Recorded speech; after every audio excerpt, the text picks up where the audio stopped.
আর জোরে বলুন আল্লাহু আকবার। আল্লাহ পাক রব্বুল আলামিন ডাক দিয়ে বলে ইমানদার কাকে বলে? আওয়াজ দিয়ে বলেন। তার মানে যারা ইমানদার তাদেরকে আল্লাহ বলেন, হিন্দুকে বলেন না, বৌদ্ধকে বলেন না, খ্রিস্টানকে বলেন না, নাসারাকে বলেন না, ইমানদার যারা তাদেরকে আল্লাহ পাক বলে ইমানদার। তোমরা শোনো, আমি আল্লাহ বয়ান করে বলতে চাই, তোমরা যারা নিজেকে ইমানদার দাবি করো, মুসলমান দাবি করো, তোমরা যারা এখনো ইসলামের রোপণগুলো ঠিকভাবে পালন করতে পারো না, আমি আল্লাহ পাক রব্বুল আলামিন জানিয়ে দিলাম, তোমরা পূর্ণাঙ্গভাবে ইসলামের যা নিয়ম নীতি বিধিবিধানগুলো আছে সবগুলোকে ঠিকভাবে মানতে হবে, একটাও ছাড়া যাবে না। তোমার মন যেটা চায় তুমি সেটা মানবা, তোমার মনে যেটা চায় না সেটা মানবা না। এটার নাম কখনো ইসলাম হতে পারে না। আওয়াজ দিয়ে কোন ঠিক কিনা? টাকা তোমার ঘরে লক্ষ লক্ষ থাকতে পারে, তোমার মন তো ইয়ার হয় না, কারণ টাকা করতে 7 থেকে 8 লাখ লাগে। কথা কোন না কেন? এটার নাম ইসলাম না। ইসলাম তো এমন এক জিনিসের নাম যা আপনার উপরে আল্লাহ পাক ফরজ করেছেন, যেগুলো আল্লাহ পাক নির্দেশ দিয়েছেন, এগুলো বান্দায় বান্দি তোমাকে এগুলো মানতেই হবে। তোমার যদি পছন্দ না হয় কিছুই করার নাই। কথা বলেন ঠিক কিনা? ও মা ও বোন ভালো করে শোনেন, আপনি নামাজ পড়েন, স্বামীর খেদমত করেন না, আপনি অমুকের সঙ্গে ভালো আচরণ করেন, পরকিয়া করেন, অথচ স্বামীর খেদমত করা এটা ফরজ। কথা বলেন ঠিক কিনা? আপনি আবার পর্দা করেন, আপনি যখন দোকানপাট এরকম মার্কেটে যখন বের হন, মুখের মধ্যে মেকআপ পরে বের হন, আছে না নাই? কিছু কিছু আছে আবার ডিজিটাল পর্দা করে, এটার নাম কখনো ইসলাম হতে পারে না। মাহারাম আর গায়রে মাহারাম আপনাকে বুঝতে হবে, কার সঙ্গে দেখা করা যাবে আর কার সঙ্গে যাবে না। সেটা যদি আপনার বাড়িতে হয়, বাড়িতেও পর্দা করতে হবে। কথা বলেন ঠিক না? ও মা, এটা যদি আপনি আবার না মানেন তাহলে কিন্তু আপনি ইসলামের মধ্যে প্রবেশ করতে পারেন নাই। কথা বলেন না কেন? জোরে বলেন। এখনকার মা বোনেরা তো আবার মাহফিলে গিয়ে জায়গাই হয় না, কিন্তু মা বোনেরা এই কান দিয়ে ওয়াজ শুনে আবার এই কান দিয়ে বের করে। কথা বলেন না কেন? হুজুর যা কইছে সেটাই ভালো, কিন্তু পর্দা করতে পারবো না। মনে রাখবেন মা, কিয়ামতের দিন সর্বপ্রথম নামাজের হিসাব নেবে। ও মা, নামাজের হিসাবের পরে স্বামীর খেদমত কতটুকু করছেন এরপরে এই হিসাব নেবে, পর্দার হিসাব নেবে। আপনি মনে করতেছেন মরে গেলেই সবকিছু খালাস। না না না, এর জগতের পরও কিন্তু একটা জগৎ আছে না নাই? প্রত্যেকটা মুসলমানের নর নারীর উপর 5টা মামলা। কয়টা মামলা? আওয়াজ দেখুন। এই শোনার দরকার আছে না নাই ভাই? জোরে কোন আছে না নাই? প্রত্যেকটা মুসলমানের উপর 5টা মামলা আছে। কয়টা মামলা আছে? শুনবেন তো ইনশাআল্লাহ। তাহলে যে কথা বলতেছিলাম, নাম আপনার আবু বকর হতে পারে, নাম আপনার ওমর হতে পারে, আপনি খুঁজে দেখেন কোনটা ইসলাম থেকে আপনি বাহিরে আছেন, সেগুলো আপনাকে মানতে হবে। কথা বলেন না কেন? আমি ইমাম সাহেব, আমি হুজুর, আমি বক্তা, আমি বক্তার দাড়ি না থাকলে, আমি বক্তার দাড়ি কাটলে এখানে বসলে কিন্তু অনেকেই বেজার হইতো। কোন বক্তা নিয়েছে দাড়ি কাটে? কোন বক্তা নিয়েছে দাড়ি আছে? কোন বক্তা নিয়েছে দাড়ি ওঠে নাই? কথা বলেন ঠিক কিনা?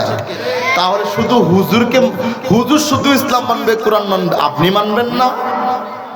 যারা বোঝার এরা বুঝে গেছে ভাই, ইনশাআল্লাহ বলেন। জোরে বলেন ইনশাআল্লাহ। মানবেন তো? মানবেন তো ইনশাআল্লাহ? কারণ আমি চাই না কোনো মুসলমান নর নারী জাহান্নামে যাক, কারণ আমি তো আপনার দিনই ভাই। কথা বলেন না কেন?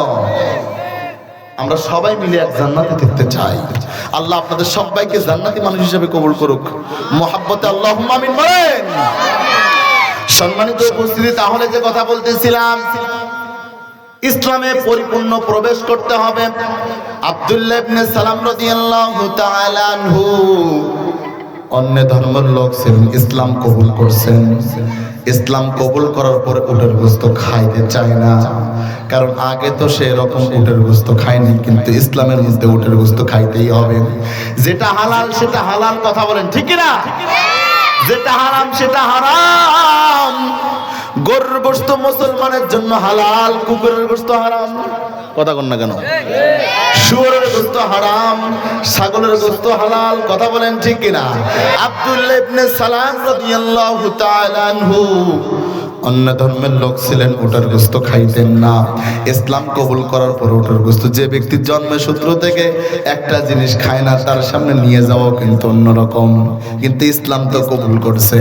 আল্লাহর নবী ডাক দিয়ে বলে, আব্দুল্লাহ ইবনে সালাম, তোমার উপরে আমার আল্লাহ পাক রব্বুল আলামিন হালাল করেছে, অতএব তোমাকে এটা খাইতেই হবে, এটা বাধ্যতামূলক। সুবহানাল্লাহ বলেন। সামান্য একটা খাবারের বিষয় দেখেন আপনারা। সম্মানিত উপস্থিতি, ডক্টর আপনাকে নিষেধ করতেছে গরুর গোশত খাওয়া যাবে না। কেন? গরুর গোশত খাইলে কি হবে? বলে আপনার অ্যালার্জি আরো বেড়ে যাবে, আপনি কম কম গরুর গোশত খান। আরেক ডক্টর বলতেছে আপনি মাছ খাবেন না, মাছ খাইলে আপনার আমাশার চাপ বেড়ে যাবে। ঠিক আছে কথা। আরেক ডক্টর বলতেছে বেশি বেশি আপনি শিং মাছ খান। কেন খাবেন? বলে আপনার শরীরে শক্তি নেই, শরীরে রক্ত কম, ট্যাংরা মাছ খান। বেশি বেশি শাক খান, মুরগির ডিম খান, খেজুর খান, আপেল খান, কমলা খান।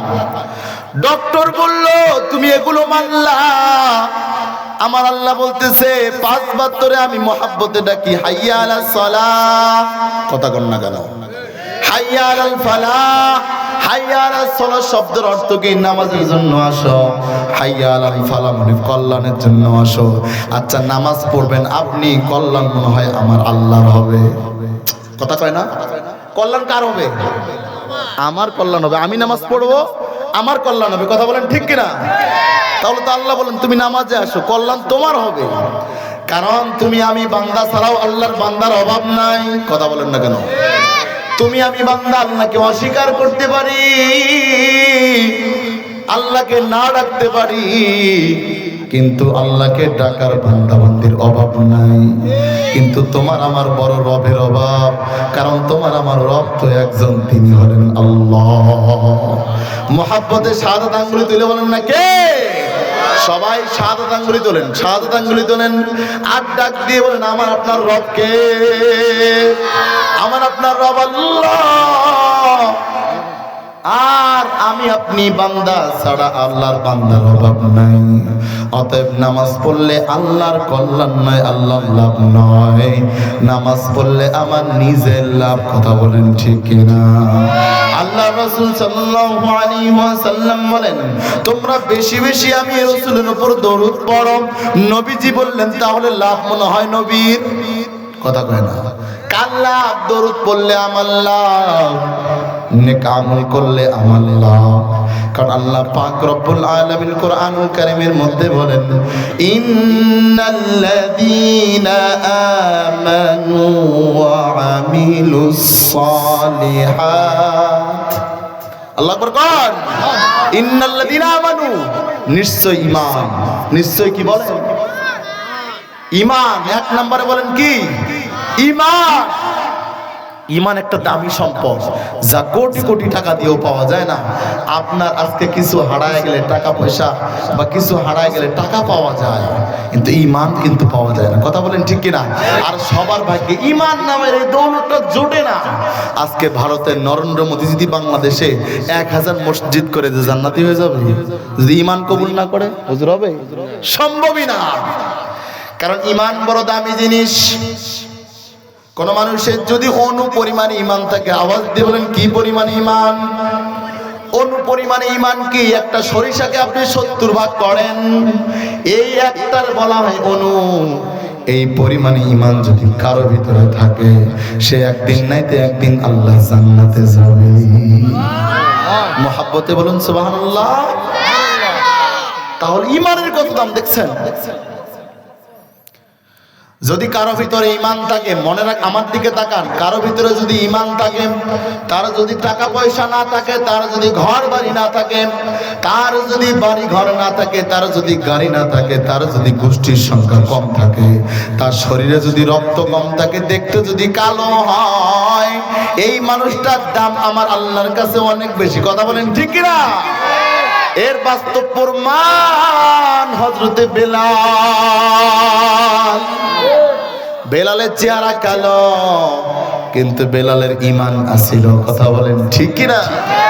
এই বেলাল এত কালো বেলাল, অনেক কালো মানুষ দেখবেন কিন্তু হাতের তালাও কিন্তু সাদা, বেলালের হাতের তালু কালো, এত কালো কালো বেলাল, এরকম নিচের ঠোঁটটা ঝুলে ঝুলে পড়তো, একদম চেহারাটা বিশ্রী ছিল।